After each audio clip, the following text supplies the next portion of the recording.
भंडारा जिले को प्रकृति से वैनगंगा नदी की विशेष देन है। इसका लाभ उठाते हुए गोसेखुर्द प्रकल्प के पास 102 करोड़ रुपए की लागत से जल पर्यटन विकसित किया जा रहा है। इसे बनाने में लगभग 200 करोड़ खर्च होंगे। इसके माध्यम से हजारों लोगों को स्थायी रोजगार मिलेगा। पर्यटक आएंगे तो होटल खुलेंगे। जल पर्यटन के माध्यम से जिला विकास की दिशा में रफ्तार पकड़ेगा। यह बात मुख्यमंत्री एकनाथ शिंदे ने भंडारा के खात रोड के रेलवे मैदान पर आयोजित भूमि पूजन कार्यक्रम के बाद हुई सभा में कही। मुख्यमंत्री शिंदे ने कहा कि विकास कार्य करने वाले जनप्रतिनिधि को चुनना लोगों का काम है। भंडारा की जनता ने विकास कामों के लिए निधि लाने वाले नरेंद्र भोंडेकर को चुनकर क्षेत्र का विकास सुनिश्चित किया। मुख्यमंत्री ने कहा नियमित कर्ज भरने वाले 43,700 किसानों को 50,000 रुपयों का अनुदान दिया जा चुका है। बाकी बचे किसानों को भी इसका लाभ देंगे। किसानों को उनके हाल पर नहीं छोड़ेंगे। भले ही राज्य में महाविकास आघाड़ी की सीटें बड़ी हो, पर महायुति व महाविकास आघाड़ी को समान वोट मिले हैं। इससे यह स्पष्ट है कि राज्य की जनता महायुति के साथ है।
दक्षिण पूर्व मध्य रेलवे के बिलासपुर मंडल के कोतरलिया रेलवे स्टेशन के पास 24 से 30 जून के बीच प्री नॉन इंटरलॉकिंग और नॉन इंटरलॉकिंग कार्य किया जाएगा। इस तकनीकी कार्य के लिए विभिन्न तिथियों पर 16 एक्सप्रेस ट्रेनें रद्द कर दी गई है। 6 एक्सप्रेस के रूट में बदलाव, इन ट्रेनों के रूट में बदलाव कर दी गई है। 12-12-9 पुणे हावड़ा आजाद हिंद एक्सप्रेस को 27 जून से 2 जुलाई तक प्रस्थान स्टेशन से रद्द कर दिया गया है।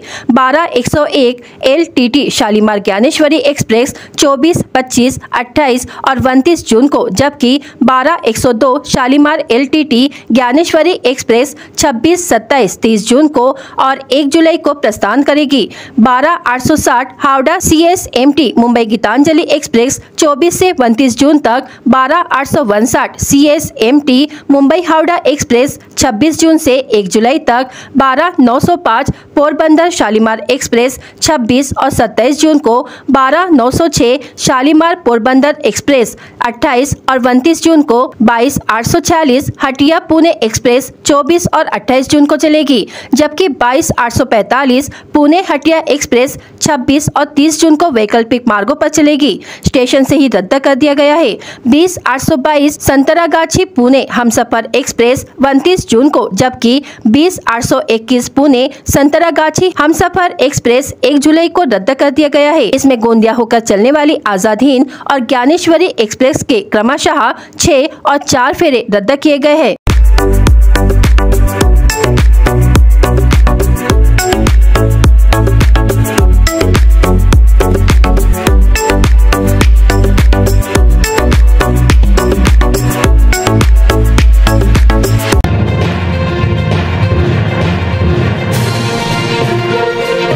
राशन कार्ड में शामिल सदस्यों ने KYC नहीं कराई है तो राशन का लाभ नहीं मिलेगा। इससे अब हर एक राशन कार्ड धारकों को KYC कराना पड़ेगा। सरकार की अन्न सुरक्षा योजना के तहत निःशुल्क राशन मिलने वाले सभी लाभार्थियों के लिए राशन कार्ड के साथ आधार कार्ड लिंक करके KYC करना अनिवार्य है। कई महीने में यह प्रक्रिया पूरी करनी थी, किंतु लोकसभा के चुनाव से यह काम रोक दिया गया था। स्थलांतरण करने वाले परिवारों को जहां वे निवासी है उस क्षेत्र की राशन दुकान में जाकर KYC करा सकते हैं। KYC करने के लिए लाभार्थियों की राशन दुकानों में भीड़ लगी हुई है, किंतु राशन दुकानदार अपनी सुविधा से यह प्रक्रिया पूरी करा रहे हैं। लाभार्थी मजदूरी पर न जाकर इस काम में लगे हुए हैं। पहले केंद्र सरकार ने 30 जून तक राशन कार्ड को आधार से लिंक कराने की अंतिम तिथि घोषित की थी। अब यह तारीख 30 सितंबर तक बढ़ा दी गई है।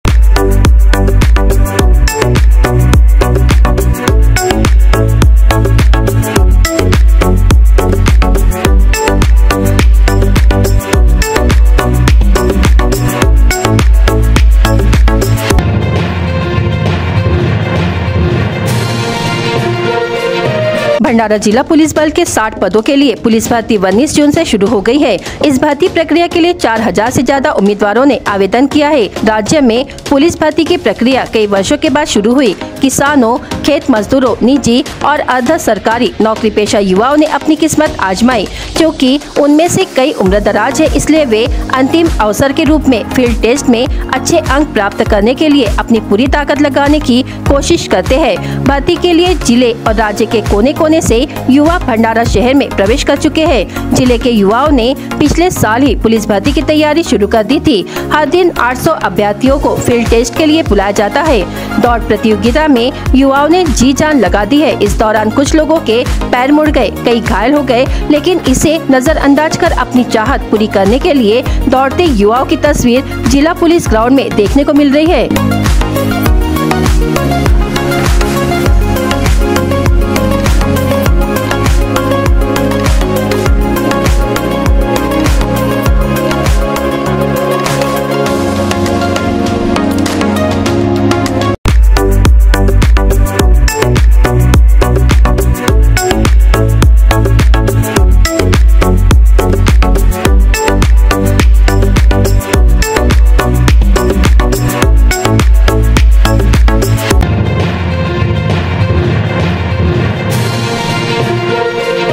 देवरी तालुका में आदिवासी परिवार कई पीढ़ियों से जंगल से सटी जमीन पर खेती कर रहे थे।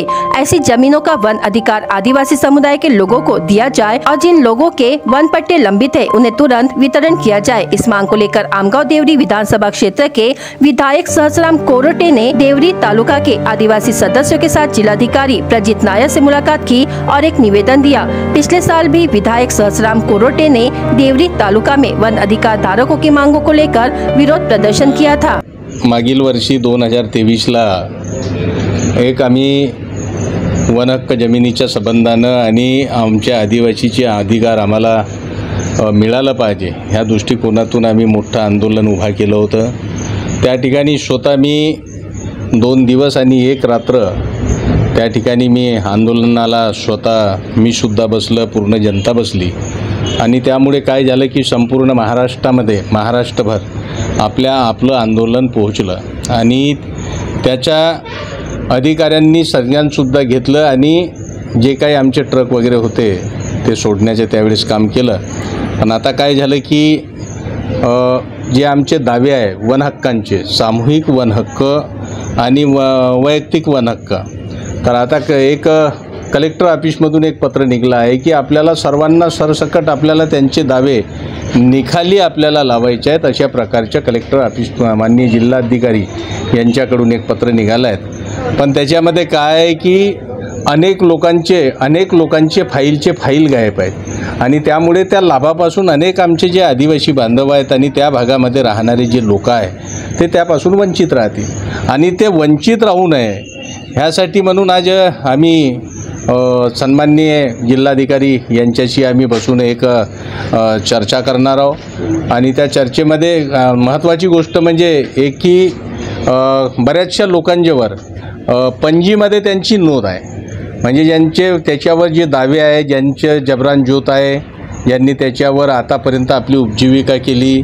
ज्यांचा हक्क आहे, त्यांचे त्या जमिनीचे त्या पंजीमध्ये त्यांची नोंद आहे आणि तेवढंच नाही तर त्यांनी अनेक वेळेस त्यांनी पेनल्टीसुद्धा दंडसुद्धा भरलेला आहे, जो सरकारनं दंड आकारला तो दंडसुद्धा त्यांनी भरलेला आहे। पण त्यांचे जे फाईल कलेक्टर ऑफिसमधून आणि SDO ऑफिसमधून गहाळ झाल्यामुळे अनेक लोक या वनहक्क दाव्यापासून वंचित राहतील, त्यांना त्याचा लाभ मिळणार नाही। ह्यासाठी म्हणून आज माननीय जिल्हाधिकारी यांच्यासोबत बैठक घेऊन ते निकाली काढण्यासाठी आज आम्ही बसणार आहोत.